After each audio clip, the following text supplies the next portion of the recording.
So we learned an important lesson, even though we had these clues from the 40s, 50s, and 60s, that lifestyle matters.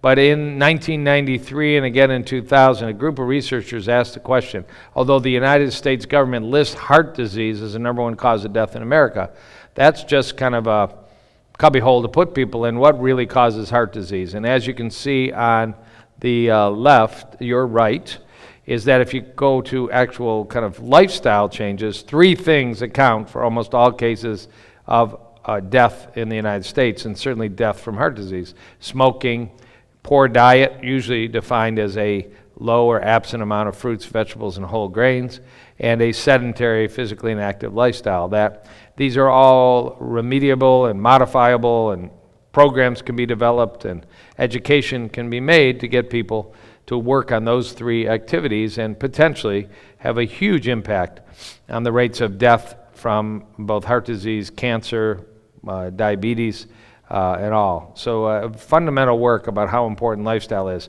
Generally in heart disease, the feeling is, as of now, maybe 20% is genetic, that we can attribute to genetically inherited cholesterol disorders, clotting disorders, predisposition for blood pressure and such. But 80% is whether you smoke or not, whether you use your fork wisely or not, or whether you're physically active.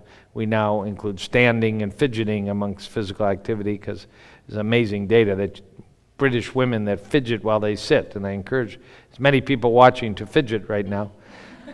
Fidget politely, don't fidget and annoy the person next to you. But fidgeting actually reduced mortality in British women that answered a poll 20 years ago that I fidget a lot. So pretty amazing that idea of moving your leg or getting up or having ants in your pants might actually keep you alive significantly longer. So this theme to keep going is that indeed we've got this major problem, and we have the opportunity to combine the advances in medical technology, and it has been a wonderful run. I'm a guy that's put many stents in patients' arteries, but to not educate those patients about the power of food and lifestyle, and certainly for the rest of the public, hopefully so that they don't need to end up on somebody's emergency room or cath lab table, critically important. So I always like to point out, as a sort of a wake-up call, and I know we're probably preaching to the choir of very educated, health-conscious people, but just how bad processed food can be, not 20 years from now, but how bad processed food, this 70-year development we've had of eating in bags, eating in boxes, eating in vending machines, eating in restaurants where you have really no control over food quality in general. And so this is a classic study done by a cardiologist, Dr. Robert Vogel. I had the pleasure of training with him long ago when he was in Ann Arbor, but he did this study when he was at the University of Maryland. And it's so interesting and classic, it's always worth pointing out. So these were healthy volunteers that came to the University of Maryland 2 times. One time they came and they were fed a low-fat breakfast. It was oatmeal made without full-fat milk.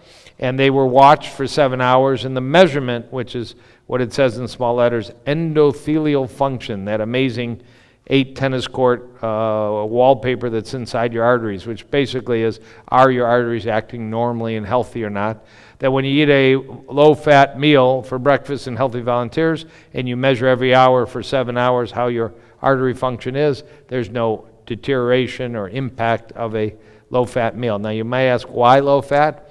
It had already been determined that sugar doesn't affect this. You can drink a big glass. I'm not advocating that people go out there and start drinking big glasses of orange juice or eating lots of sugar, but sugar was tested and didn't drop this function, so they looked at the impact of fat. But the red line was the same volunteers coming back another day, and they were handed a McDonald's Egg McMuffin, just out of the yellow bag, right out of the drive-in window down the road from University of Maryland. And really within less than an hour, you could determine that endothelial function, artery function, the ability of an artery to dilate and do what arteries should do, which is provide a easy access of blood throughout the whole body, started to drop, and then by 4 hours had dropped seriously below baseline, and it took a full 6 hours to come back to normal. So processed food isn't just a slow and concern for health a few years down the road. I got to get the kids to soccer, so I eat fast food, and that's all we can do. And few years from now when they're in college, I'll clean up my lifestyle. It's affecting you right away, right now, every meal. Recently, I've learned from a dietitian a little thought process. Once you see this, is think about what your body's going through 2 hours after the meal you're about to eat. Be a little mindful about that. And when you look at a meal like this, and you're aware that within 2 hours it's going to have a very negative impact on your health, it might motivate you to make better choices. So very impactful data. It's been repeated many times. If you add in hash browns, it's just a longer, deeper drop in artery function. And it's not just the University of Maryland. It's been shown over and over. It probably represents, because they've looked at how this happens, that the sausage patty, the burger at most fast food places, they hopefully don't have living bacteria in them, but there's such poor quality meat sources, there are many, many dead bacteria.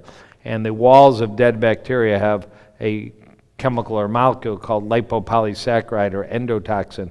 So very soon after chewing, swallowing, and the entry of these food parts into your small intestine, this molecule can get into your bloodstream and start affecting your arteries. So quality, quality, quality. You're eating dead bacteria when you're supporting these fast food places. Rather scary.